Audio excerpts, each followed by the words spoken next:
warahmatullahi wabarakatuh. Perkenalkan, nama saya Hairunisa Siti Latifah. Saya dari kelas 6D Comparative Linguistics. Pada kesempatan kali ini, saya akan menyampaikan hasil interpretasi saya atas video yang berjudul Characteristics of Language oleh Marjorie Fragrance. Baiklah, mari kita mulai. Pada pembahasan kali ini akan dibahas mengenai beberapa topik. Di antaranya yang pertama itu mengenai apa itu bahasa, dan yang kedua adalah mengenai fungsi bahasa. Selanjutnya ada mode komunikasi, dan selanjutnya adalah karakteristik bahasa atau ciri-ciri bahasa yang merupakan highlight dari video Characteristic of Language, dan yang selanjutnya ada hipotesis mengenai bahasa. Baik, marilah kita ke topik pembahasan yang pertama, yaitu apa itu bahasa. Jadi, bahasa adalah suatu sistem komunikasi dalam suatu masyarakat, di mana manusia menggunakan bahasa untuk menyampaikan ide, gagasan, pemikiran, dan juga perasaan. Kemampuan berbahasa sendiri merupakan ciri khas yang dimiliki oleh manusia, di mana makhluk hidup lain seperti halnya binatang tidak bisa berbahasa. Meskipun begitu, mereka bisa berkomunikasi antar sesama spesies mereka dengan cara menggunakan suara-suara atau gestur-gestur tertentu.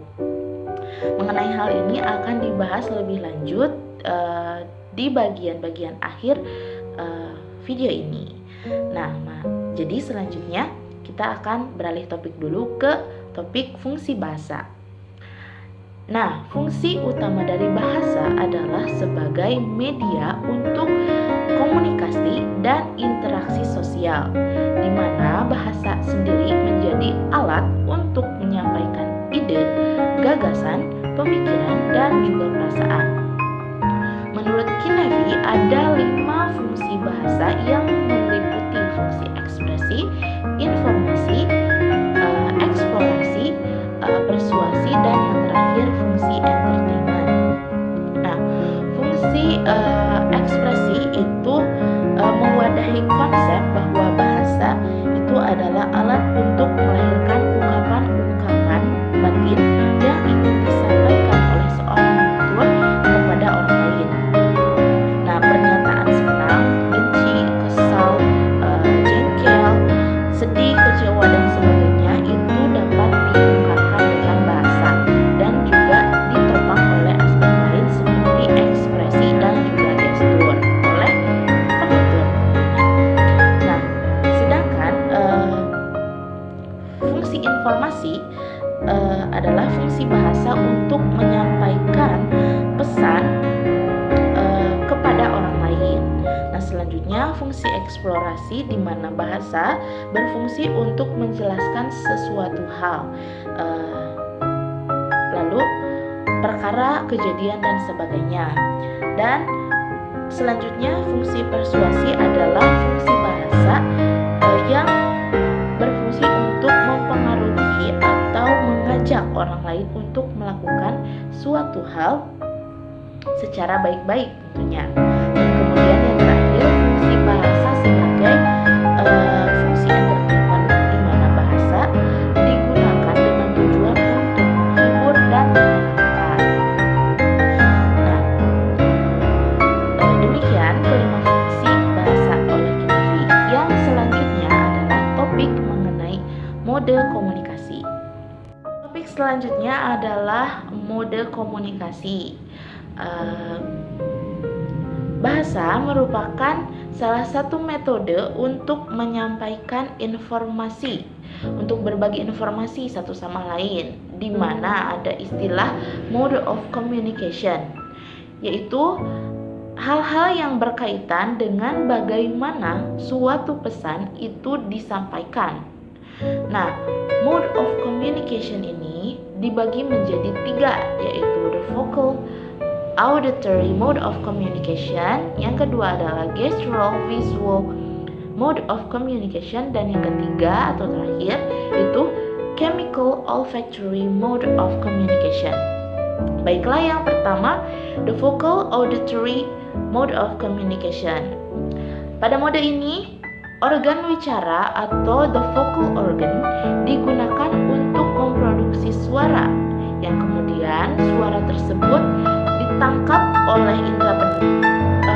Mode vocal auditory ini juga sering disebut dengan verbal communication atau komunikasi verbal.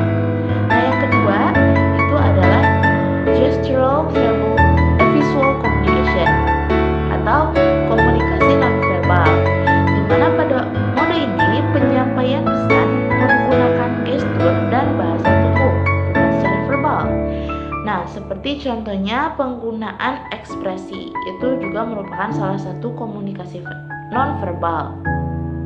Dan yang selanjutnya adalah chemical olfactory mode of communication. Mode ini biasanya digunakan oleh orang yang tunawicara atau tunarungu, di mana mereka itu memiliki keterbatasan, yaitu tidak bisa menggunakan organ vokal dan auditory mereka, sehingga mereka hanya bisa menggunakan bahasa isyarat. Pada mode chemical olfactory ini ada beberapa karakteristik bahasa yang sangat terbatas, sehingga menjadikan mode ini tidak lebih baik daripada dua mode sebelumnya. Mengenai mode of communication sudah, lalu selanjutnya kita akan beralih ke characteristics of language, yaitu the highlight of the video. Ya, jadi bahasa dan sistem komunikasi lain itu memiliki beberapa ciri khas. Di antaranya yang pertama adalah mereka memiliki pragmatic function, yang berarti bahwa pesan yang disampaikan melalui mode-mode komunikasi memiliki tujuan tertentu. Jadi ada maksud di balik penyampaian suatu pesan. Pragmatic function juga memiliki keterkaitan erat dengan bagaimana kita menggunakan bahasa sebagai alat komunikasi, yang mana kita bisa menangkap ide atau gagasan dari manapun.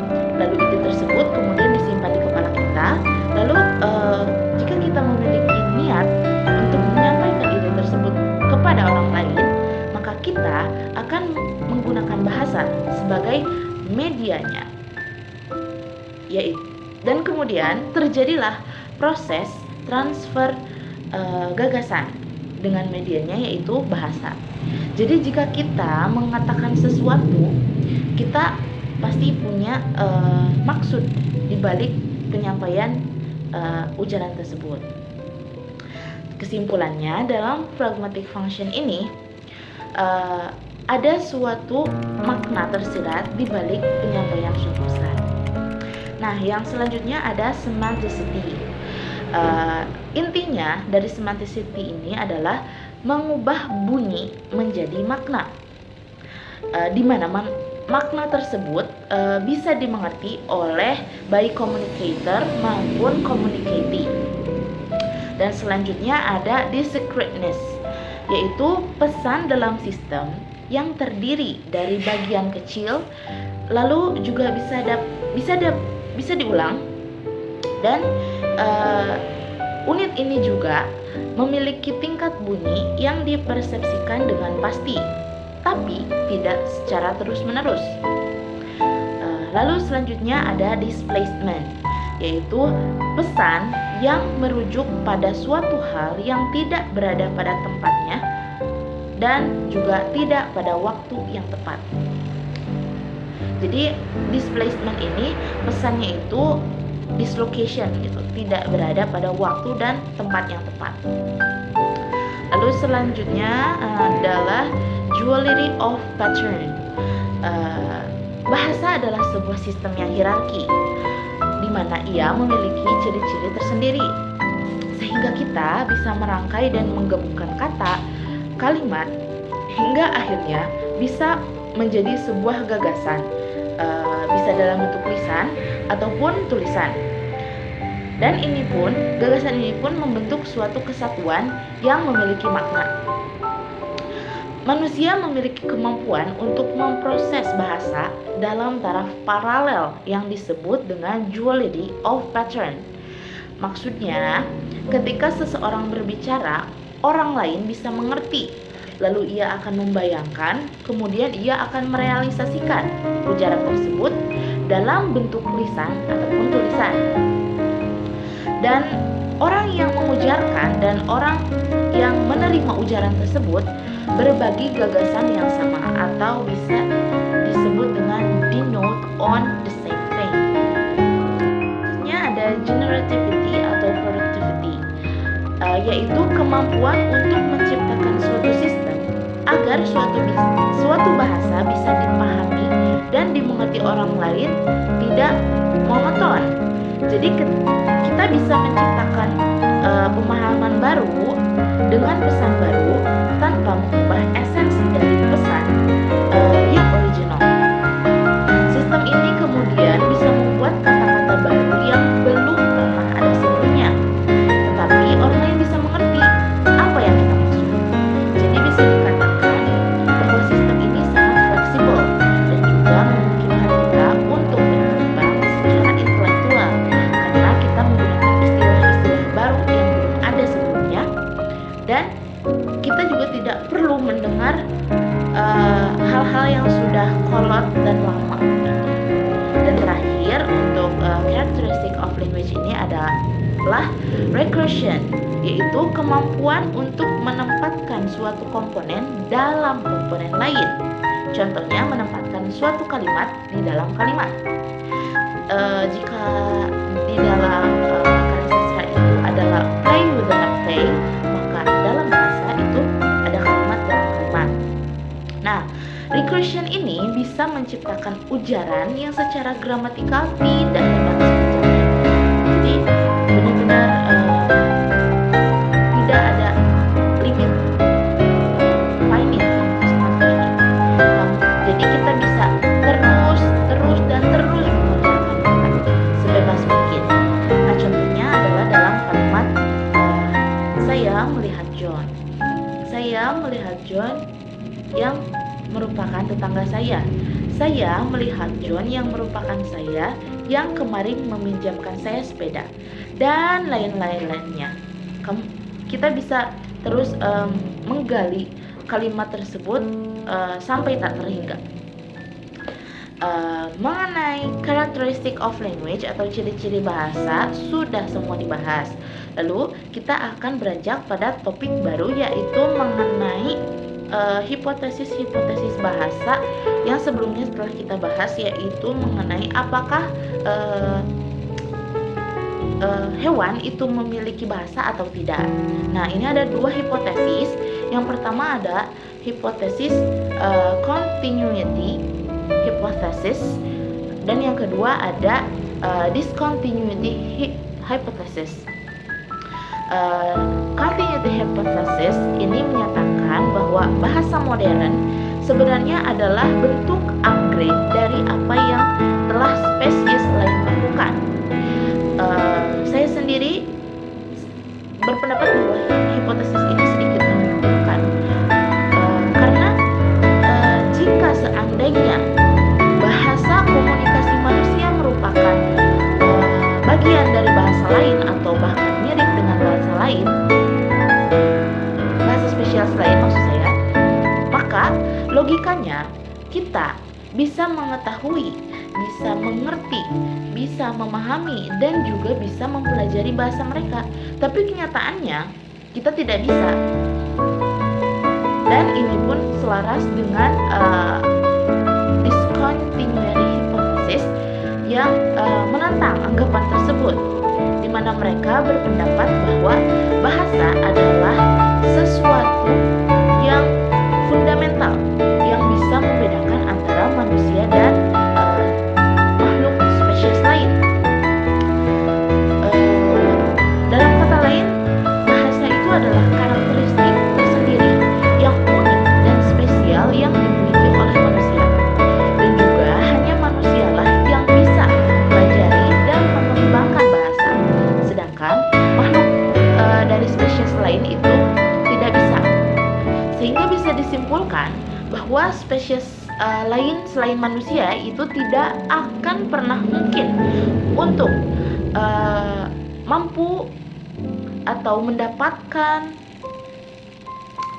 dan mempelajari bahasa, meskipun pada beberapa kasus telah dilakukan pengajaran bahasa pada hewan, seperti contohnya simpanse. Tapi pada hasilnya mereka tetap tidak bisa mengucapkan satu patah kata pun, karena pada dasarnya mereka tidak dianugerahi dengan organ atau alat bicara seperti halnya manusia. Jadi simpanse-simpanse ini tidak bisa menghasilkan bunyi yang bermakna. Tapi katanya ada kasus lain. Gimana dengan kasus burung beo yang bisa mengatakan kata-kata gitu ya?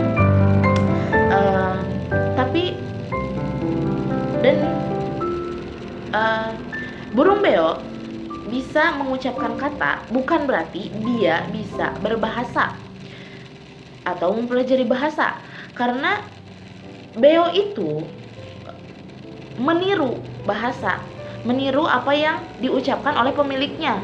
Misalnya dilatih gitu kan, mengucapkan kata ini, kata itu gitu, sehingga dia bisa mengucapkan hal atau kata yang serupa. Tapi beo ini sendiri tidak bisa mengucapkan kata atau kalimat sendiri. Mereka sendiri tidak bisa memproduksi bahasa sendiri jika tidak ada yang melatih. Jadi kalau dia nggak meniru, dia nggak bisa menghasilkan satu kata pun gitu. Oleh karena itu beo tidak dikategorikan bisa berbahasa meskipun dia bisa menirukan 10.000 kata sekalipun, seperti itu. Lalu selanjutnya dibahas mengenai etnis yang tidak mempengaruhi kemampuan berbahasa. Ini ditandai dengan contoh di mana anak atau bayi Korea yang diadopsi oleh orang Amerika bisa berbahasa Inggris dengan baik. Ada anggapan bahwa karena dia membawa tradisi atau budaya serta etnis Asia, khususnya Korea, dia akan memproses bahasa dalam otaknya itu dengan bahasa Korea. Tapi sebetulnya tidak. Mereka anak-anak Korea ini kan sudah berbicara bahasa Inggris, jadi otomatis proses bahasa dalam otaknya itu diproses dengan bahasa Inggris tentunya, karena itu sudah sesuai dengan kebiasaan dan keseharian, dan juga bahasa itu kan sudah dipakai begitu. Jadi dalam otak kita itu tidak ada perangkat pemerolehan bahasa tertentu, karena etnis ataupun regional kita ya. Jadi kita tuh bisa memperoleh berbagai macam bahasa dimanapun dan sebanyak apapun jika kita mempelajarinya. Bukan karena perangkat bahasa tertentu untuk mempelajari bahasa tertentu, tapi ya kita bisa mempelajari semua bahasa yang kita belajar gitu. Lalu selanjutnya adalah bayi itu sensitif terhadap bunyi. Bahkan bayi tuna